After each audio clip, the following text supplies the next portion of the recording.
সরকারের ভেতরে বাইরে বিভিন্ন স্তরে ৩০,০০০ রয়ের এজেন্ট তৎপর। বিশেষ প্রতিবেদন।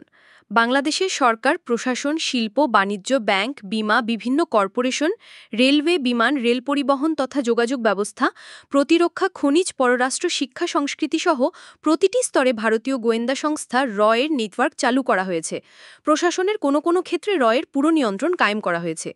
চিহ্নিত বিরোধী দল ছাড়াও অন্যান্য সংগঠনগুলোতে তাদের এজেন্টরা সক্রিয়।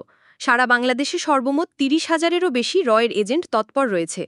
মন্ত্রী, এমপি, আমলা, রাজনীতিবিদ, শিল্পপতি, ব্যবসায়ী, বুদ্ধিজীবী, লেখক, কবি, সাংবাদিক, সাহিত্যিক, শিল্পী, প্রকাশক, অফিসার, কর্মচারী ইত্যাদি পর্যায়ের লোকজন শুধু নয়, ছাত্র, শ্রমিক, কেরানি, পিয়ন, রিকশাওয়ালা, ঠেলাওয়ালা, পোর্টার, কুলি, ট্যাক্সি ড্রাইভার, ট্রাভেল এজেন্ট, ইনডেন্ডিং ব্যবসায়ী, C&F এজেন্ট, নাবিক, বৈমানিক, আইনজীবী সহ বিভিন্ন স্তরে তাদের এজেন্ট সক্রিয় রয়েছে। অত্যন্ত শক্তিশালী কাউন্টার ইন্টেলিজেন্স নেটওয়ার্ক ছাড়া এসব ছড়িয়ে থাকা এজেন্টদের শনাক্ত করা বা তাদের কাউন্টার করা সম্ভব নয়। হয়তো গোয়েন্দা অফিসেই কাজ করছে বাংলাদেশের সরকারি কর্মচারী, অথচ সেই লোকটি রয়ের পেরোলে কাজ করছে। ঢাকা জিয়া আন্তর্জাতিক বিমানবন্দর, চট্টগ্রাম সিলেট বিমানবন্দর, চট্টগ্রাম মোংলা সমুদ্র বন্দর সহ ঢাকা ও নারায়ণগঞ্জের নদী বন্দরগুলোতেও রয়ের এজেন্টরা সক্রিয়। সচিবালয় থেকে প্রধানমন্ত্রীর অফিস পর্যন্ত তাদের নেটওয়ার্ক রয়েছে। বার্মার সৈন্য সমাবেশ, ভারতের চর দখল, ৫৩ জন জেলে ধরে নিয়ে যাওয়া, দেশের অভ্যন্তরে নানাবিধ বিক্ষোভ, ধর্মঘট, কর্মবিরতি, দাবিদাওয়া উত্থাপন, চরম সময়সীমা ঘোষণা, রেল স্টেশনে আগুন, বিদ্যুৎ শ্রমিক কর্মচারীদের ধ্বংসাত্মক আন্দোলন, শিক্ষকদের কর্মবিরতি ইত্যাদি প্রতিটি কর্মকাণ্ড নির্দিষ্ট নেটওয়ার্কের মাধ্যমে চালানো হচ্ছে।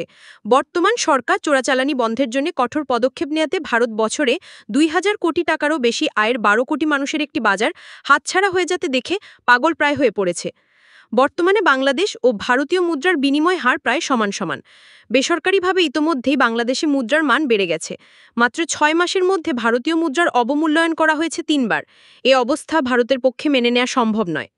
বিদ্যুৎ শ্রমিকদের ধর্মঘটের পেছনে উদ্দেশ্য হল, বিদ্যুৎ সেক্টরে বিশৃঙ্খলা থাকলে শিল্পোৎপাদন ব্যাহত হবে, অর্থনৈতিক উন্নয়ন প্রয়াস ব্যর্থ হবে।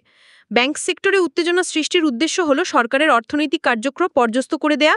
শিক্ষাঙ্গনে সন্ত্রাস চালানোর জন্য নিত্য নতুন রিক্রুট চলছে, অস্ত্র সরবরাহ করা হচ্ছে যেন কোনো অবস্থাতে সরকার সন্ত্রাস বন্ধ করতে না পারে। সরকারের বিরুদ্ধে রাজনৈতিক চক্রান্ত সম্পর্কে যাতে কোনো খবর কোনো পত্রিকায় প্রকাশ করা না হয়, সেজন্য বেহিসেবি খরচ যোগান দেওয়া হচ্ছে।